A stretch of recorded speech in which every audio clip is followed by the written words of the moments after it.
हमारे मंत्रियों को एक काम करना बड़े अच्छे से आता है। जब इनकी गलती आप पकड़ लोगे और इनसे एक सवाल पूछ लोगे तो ये सारी बात टाल देते हैं किसी और पर। स्वास्थ्य मंत्री का हाल आपने देखा ही था और अब ऊर्जा मंत्री का हाल देख लीजिए आप।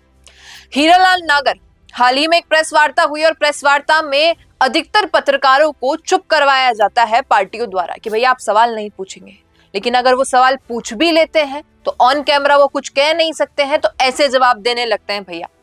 ऊर्जा मंत्री से जब जब किसी मुद्दे पर सही सवाल पूछा गया तब तब उन्होंने उस मुद्दे को टाला है और बात को डाइवर्ट किया है।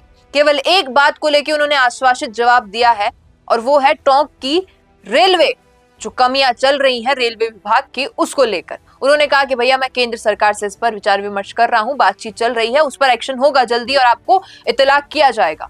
लेकिन बाकी मुद्दों का क्या? गर्मी चल रही है, लोग गर्मी में मर रहे हैं, जिनके पास एसी है वो एसी की हवा इसलिए नहीं खा पा रहे हैं क्योंकि बिजली की कटौती कभी भी हो जाती है बिना किसी प्रायर इंफॉर्मेशन के। और ऊर्जा मंत्री क्या कह रहे हैं कि भैया कांग्रेस के काल से, अब मतलब कांग्रेस के कार्यकाल से आप कंपैरिजन करोगे तो हम ज्यादा बिजली दे रहे हैं आपको, आप हमें ज्यादा बिजली दे रहे हैं। भैया आप पैसा ले रहे हैं जनता से उस बिजली का, तो जितनी बिजली आप देंगे, जितना बिजली का काम किसी के घर में होगा उतना पेमेंट बिजली के लिए करेगी वो जनता। आप होते कौन है उनको बिजली देने वाले?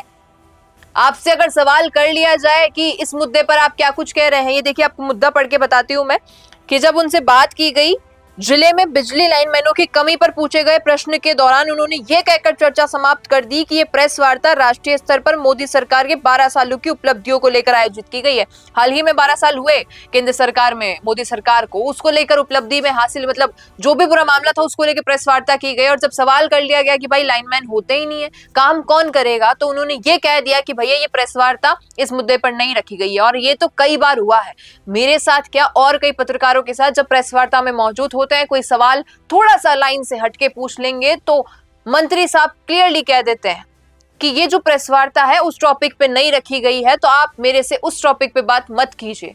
आप एक मंत्री हैं, आपको सबसे पहली बात तो पूरे राज्य की सारी बातों का ज्ञात होना बहुत ही नॉर्मल सी बात है। तो चलिए आपके, अगर आप ये कहें कि आपके विभाग के अलावा आपको किसी और की इंफॉर्मेशन नहीं है और विभाग की कोई बात कर लेंगे तो आप सीधा टाल रहे हैं पूर्ववर्ती सरकार पर। ये किस चीज का एक्शन लिया जा रहा है? और तो और ये तक कह दिया पत्रकारों को हमारे ऊर्जा मंत्री ने कि चश्मा बदलने की आवश्यकता है, शायद आपको विकास कार्य दिखाई नहीं दे रहे हैं। विकास कार्य इसलिए दिखाई नहीं दे रहे हैं ऊर्जा मंत्री जी हमारे हीरालाल नागर जी कि वो हो ही नहीं रहे हैं। आज भी ये केवल बिजली विभाग की बात नहीं कर रहे हैं, सड़क पर हम चल रहे हैं तो रोड का निर्माण कैसा है जनता को दिखाई दे रहा है।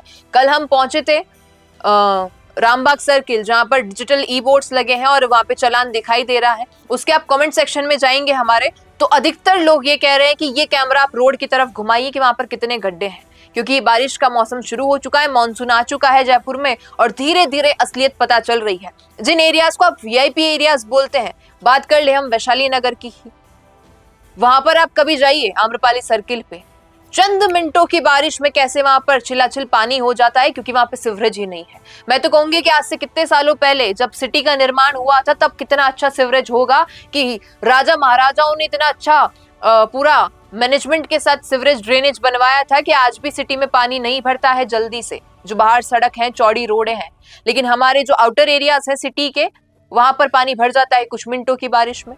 तो बहुत बुरा हाल है हमारे राजस्थान का जब मंत्री ऐसे गंदे जवाब देते हैं किसी पत्रकार के सवाल पर। आप क्या कुछ सोचते हैं, लिखेगा कमेंट में। बिजनेस अच्छा हो सकता है लेकिन अगर नाम नहीं दिखा तो पहचान कैसे बनेगी? अब टेंशन छोड़िए, द फैक्ट इंडिया आपके बिजनेस को देगा वो पहचान जो पूरे राजस्थान में हर किसी तक पहुंचे। न्यूज चैनल पर विज्ञापन, पॉडकास्ट और प्रमोशन के जरिए आप सीधे 5 लाख सब्सक्राइबर और 10 करोड़ से ज्यादा व्यूज तक अपनी पहुंच बना सकते हैं। तो देर किस बात की, आज ही द फैक्ट इंडिया से जुड़िए और अपने बिजनेस को बनाइए हर घर का नाम।